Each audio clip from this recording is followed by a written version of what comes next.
ആത്മാവ്, പരമാത്മാവ്. തീർച്ചയായും നമ്മളെല്ലാവരും ഈ വാക്കുകൾ ഉപയോഗിക്കാറുണ്ട്. നമ്മൾ ആത്മാക്കൾ ജനന മരണ ചക്രത്തിലൂടെ കടന്നു വരുന്നു. പരമാത്മാവ് ജനന മരണ ചക്രത്തിൽ വരുന്നില്ല. കാരണം പരമാത്മാവിന് സ്വന്തമായ ശരീരമില്ല. ആദിയിൽ നമ്മൾ ശുദ്ധാത്മാക്കളായാണ് വന്നത്. പുനർജന്മങ്ങളെടുത്ത് നമ്മൾ ആത്മാവാണെന്ന കാര്യം മറന്ന് വികാരങ്ങൾക്ക് അടിമപ്പെട്ട് പാപങ്ങൾ ചെയ്തപ്പോൾ പാപാത്മാക്കളായി. നാടകത്തിന്റെ അവസാന ഭാഗത്ത് ജ്ഞാനസാഗരനും ത്രികാലങ്ങളെയും മറയുന്ന ശിവപരമാത്മാവ് ഈ ഭാരതഭൂമിയിൽ അവതരിച്ച് പാപനാശത്തിനുള്ള യഥാർത്ഥമായ വഴി പറഞ്ഞു തരുന്നു. ഇതിനുദാഹരണമായി മഴവെള്ളത്തെ മനുഷ്യജീവിതവുമായി ബന്ധപ്പെടുത്തി ലളിതമായി മനസ്സിലാക്കി തരികയാണ്.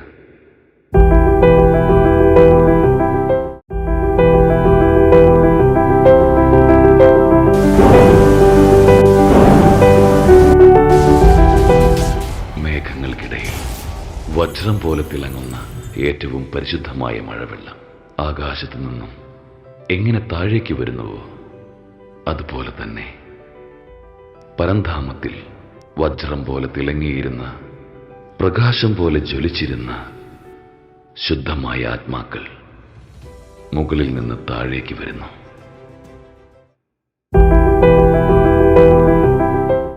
ആകാശത്തു നിന്നും വരുന്ന ശുദ്ധമായ മഴവെള്ളം ആദ്യം പർവ്വതങ്ങളിൽ പതിച്ച് മരങ്ങൾക്കിടയിലൂടെ ഒഴുകുമ്പോഴും വെള്ളച്ചാട്ടമായി മാറുമ്പോൾ പോലും ആ ജലം ശുദ്ധമാണ്.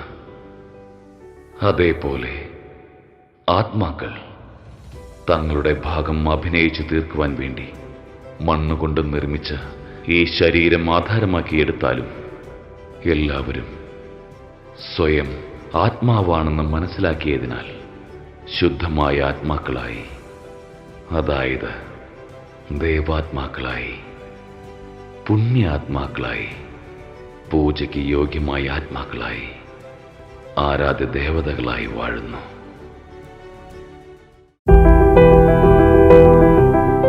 എന്നാൽ ശുദ്ധമായ ജലം പിന്നീട് വൃത്തിഹീനമായ പ്രതലത്തിൽ എത്തപ്പെടുമ്പോൾ അതിൻ്റെ എല്ലാ പരിശുദ്ധിയും നഷ്ടപ്പെടുന്നു.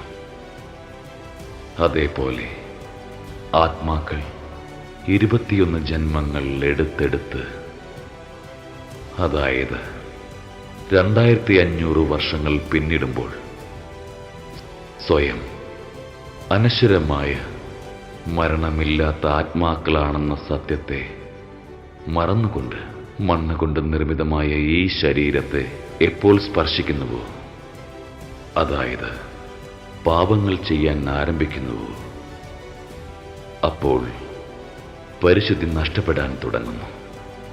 അതിനാൽ ദേവാത്മാക്കളിൽ നിന്നും സാധാരണ മനുഷ്യരായും പുണ്യാത്മാവിൽ നിന്നും പാപാത്മാവായും പൂജ്യരിൽ നിന്ന് പൂജാരിയുമായി മാറുന്നു. തെരുവിലൂടെ ഒഴുകുന്ന മലിനമായ മഴവെള്ളം അഴുക്കുചാലുകളിൽ കലർന്ന് പിന്നീട് നദികളിൽ ചെന്ന് അവസാനം കടലിൽ പതിച്ച് ഉപ്പുവെള്ളമായി മാറുന്നു. അതേപോലെ ആത്മാക്കൾ ശരീരത്തിൻ്റെ ഇന്ദ്രിയ സുഖഭോഗങ്ങളിൽ മുഴുകി മുഴുകി തെറ്റിനുമേൽ തെറ്റ് ചെയ്ത് പൂർണ്ണമായും പാപാത്മാക്കളായി തീരുന്നു. കുടിക്കാൻ യോഗ്യമല്ലാത്ത ഈ കടൽ വെള്ളമാണ് സൂര്യന്റെ കഠിനമായ ചൂടേറ്റ് ബാഷ്പീകരിച്ച് മേഘങ്ങളായി രൂപാന്തരപ്പെട്ട് വീണ്ടും ശുദ്ധമായ മഴവെള്ളമായി വീണ്ടും താഴേക്ക് പതിക്കുന്നത്. അതേപോലെ ജീവിക്കാൻ യോഗ്യമല്ലാത്ത ഈ പാപാത്മാക്കളെ സ്നേഹസാഗരനും ജ്ഞാനസൂര്യനും എന്നറിയപ്പെടുന്ന പരമാത്മാവ് ജ്ഞാനവും അതുപോലെ യോഗയും അഭ്യസിപ്പിച്ച് ശുദ്ധീകരിച്ച് മുക്തിധാമത്തിലേക്ക് തിരിച്ചു കൊണ്ടുപോകുന്നു. പിന്നീട് യോഗാഗ്നിയാൽ ശുദ്ധമായ ആത്മാക്കൾ സൃഷ്ടി നാടകത്തിലേക്ക് തങ്ങളുടെ ഭാഗം അഭിനയിക്കുവാൻ സത്യയുഗ ആരംഭത്തിൽ വീണ്ടും വരുന്നു. എല്ലാ വർഷവും മഴക്കാലം വീണ്ടും വീണ്ടും തിരിച്ചു വരുന്നു. ഭൂമിയെ ഹരിതാപമാക്കി മാറ്റുകയും ചെയ്യുന്നു. അതേപോലെ 5000 വർഷത്തിലൊരിക്കൽ ഈ സൃഷ്ടി നാടകചക്രം ഇതുപോലെ ആവർത്തിക്കുന്നു.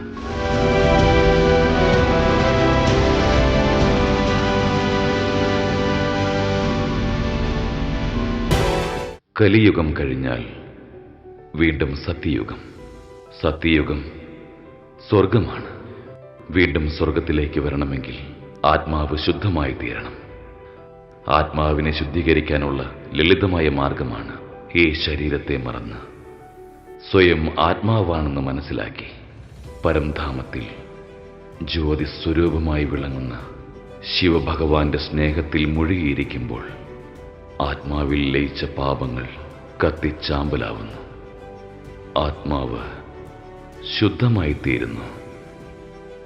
ഇതാണ് കഴിഞ്ഞ 89 വർഷങ്ങളായി ബ്രഹ്മകുമാരിമാരിലൂടെ ശിവപരമാത്മാവ് വിശ്വം മുഴുവൻ പകർന്നുകൊണ്ടിരിക്കുന്നത്. പ്രിയ സഹോദരങ്ങളെ, നിങ്ങളുടെ അടുത്തുള്ള ബ്രഹ്മകുമാരികൾ രാജയോഗ ധ്യാന കേന്ദ്രം സന്ദർശിച്ച് ദിവസവും 1 മണിക്കൂർ വീതം 7 ദിവസത്തെ പരിശീലനം തികച്ചും സൗജന്യമായി അഭ്യസിക്കുക.